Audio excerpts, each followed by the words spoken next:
시편 95편의 2절 말씀 같이 보시겠습니다. 우리가 감사함으로 그 앞에 나아가며 시를 지어 즐거이 그를 노래하자. 아멘. 제가 예수님을 영접한 것은 전에도 몇 번 말씀을 드렸지만 97년도 1월 달에 강화도에 있는 신덕기도원이라는 곳에서 열렸던 한 대학생 청년 집회였습니다. IBF 동북부 지역의 대학 연합 수련회에서 저는 그때 처음으로 예수님을 영접했어요. 그날 머리와 지식으로만 알고 있었던 예수님께서 제 인생의 구주가 되셨고 삶의 참 주인이 되셨습니다. 부끄러운 것은 제가 그날 예수님을 영접하고 거듭남을 체험하던 그날에 제가 무슨 말씀을 들었는지 그 설교 내용은 정확하게 아직도 기억이 나지를 않습니다. 아브라함에 대한 말씀을 들었다 하는 것은 확실한데 그 내용이 구체적으로 뭐였는지는 참 신기하게도 아무리 생각을 해도 설교 말씀 내용이 기억이 나지는 않아요. 그게 좀 안타깝습니다.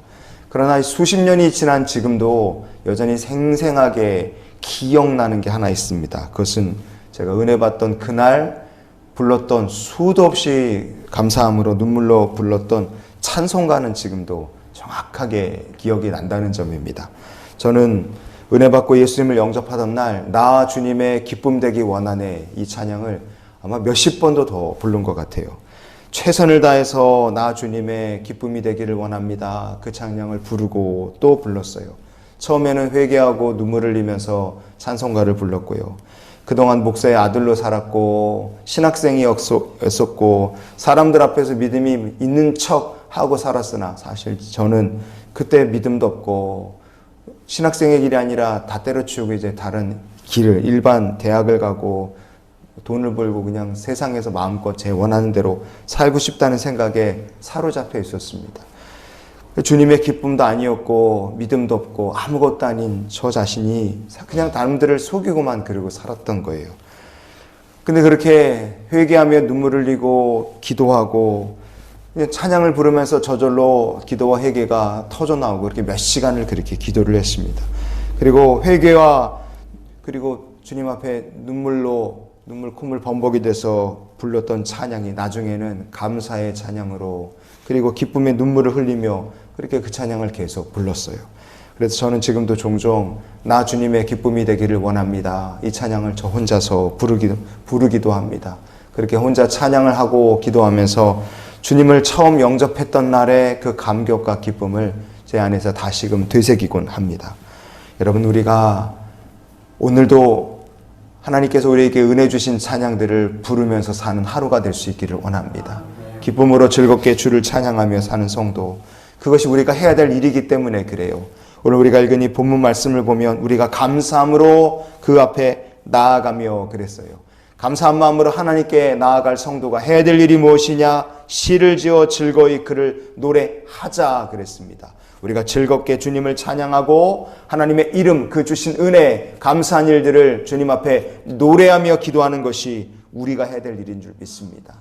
우리가 해야 될 일입니다. 성경은 이렇게 또한 말하기 때문에 그래요. 시편 33편의 1절 말씀 같이 보시겠습니다. 너희 의인들아 여호와를 즐거워하라. 찬송은 정직한 자들이 마땅히 할 바로다. 아멘.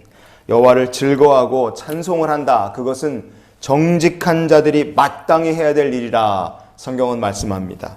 마땅히 해야 될 일, 우리가 그런 걸 다른 말로 의무라고 하지 않습니까? 찬양이라는 것이 하나님을 예배하는 성도의 의무다. 그러면 우리가 마땅히 찬양해야 되는 거죠. 근데 우리가 찬양을 해야 될 이유가 찬양하는 것이 의무이기 때문에만 우리가 하나님을 찬양하느냐? 그렇지 않습니다. 찬양하면 내 영혼에, 내 믿음에 유익이 됩니다. 그래서 우리가 계속 찬양하며 사는 거예요. 신명기 31장의 21절을 보면 그 이유를 우리가 볼 수 있습니다. 그들이 수많은 재앙과 환난을 당할 때에 그들의 자손이 부르기를 잊지 아니한 이 노래가 그들 앞에 증인처럼 되리라. 아멘. 우리가 믿음의 길을 걷는 동안에 수많은 재앙과 환난을 만나기도 합니다. 인생의 어려움이라는 것이 성도에게 얼마나 많이 있겠습니까? 이스라엘 백성들도 그러했습니다. 특히 광야를 지나오면서 그 기간 동안에 수없이 많은 재앙과 환난과 어려운 날들을 이스라엘 백성들이 지나온 거예요. 하나님께서 그 이스라엘 백성들에게 광야를 지나오는 동안에 찬송가를 가르쳐서 부르게 하신 거예요. 그 찬양이 어떤 찬양인지 정확히 우리는 알 수는 없습니다. 그러나 이 찬양을 부를 때 이스라엘 백성들에게 어떠한 유익이 있다는 것을 우리가 성경을 통해 볼 수 있습니까? 이 노래가 그들 앞에서 증인처럼 될 것이다.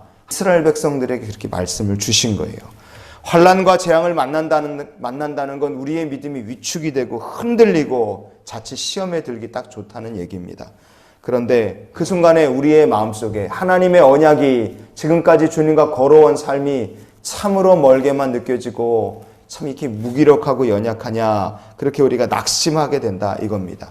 그런데 그때 찬양을 부르면 어떻게 되느냐? 하나님이 여전히 함께 하신다. 언약의 하나님이 우리와 함께 하신다는 그 믿음의 증거를 하나님께서 우리에게 증인처럼 주신다는 거예요. 걱정하지 마. 주님이 우리와 함께 하셔. 지금까지 함께 하신 주님께서 너와 우리와 함께 하셔. 이 증인처럼 우리에게 용기를 주고 격려를 준다는 거죠.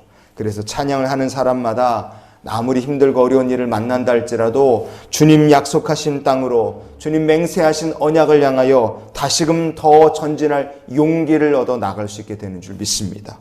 그래서 우리가 찬양을 한다는 것은 내가 믿음으로 더 나아갈 수 있는 용기를 얻는 유익이 된다 이거예요.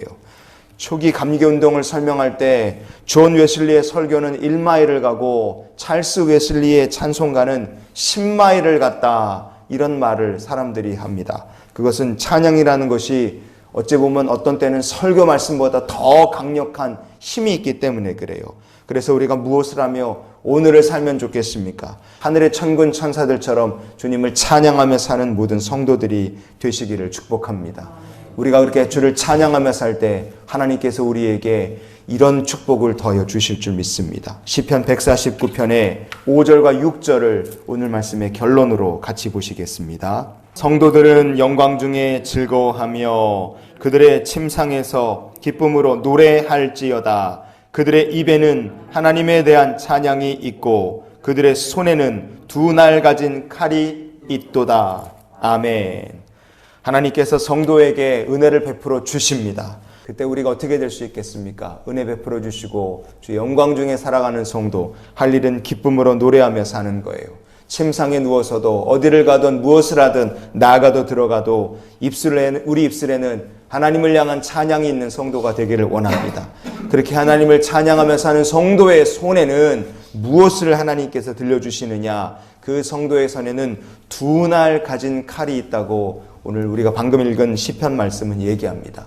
두 날을 가진 칼이라. 우리가 무엇을 떠올리면 됩니까? 찬양하며 사는 성도의 손에 하나님께서 사탄과 마귀의 권세마저도 무찌르고도 남을 말씀의 검을 들려주시는 줄 믿습니다. 찬양은 곡조를 붙인 기도입니다. 그래서 우리가 오늘 주의 말씀을 가까이 하며 살고 찬양하며 기도로 살고 우리 하나님께서 영광 받으시는 삶을 살며 우리 두 손에는 좌우의 날선 정말 날카로운 말씀의 검을 하나님 들려주시는 날이 되게 하실 줄 믿습니다. 그래서 우리가 이런 기도로 오늘 한날의 삶을 살았으면 좋겠어요. 주님, 우리의 입술에는 즐거운 찬양이, 우리의 손에는 말씀의 검이 있게 하여 주시옵소서. 저 여러분의 입술에 언제나 하나님을 즐거이 부르는 찬양이 끊이지 않기를 축복합니다. 그리고 우리의 두 손에는 하나님께서 좌우의 날선 검을 들려주실 줄 믿습니다. 찬양하며 살고 말씀의 검을 손에 들고 주님과 동행하며 믿음의 선한 싸움, 신앙의 길을 걸어가는 우리 모두가 될 수 있기를 주님의 이름으로 축원을 드립니다.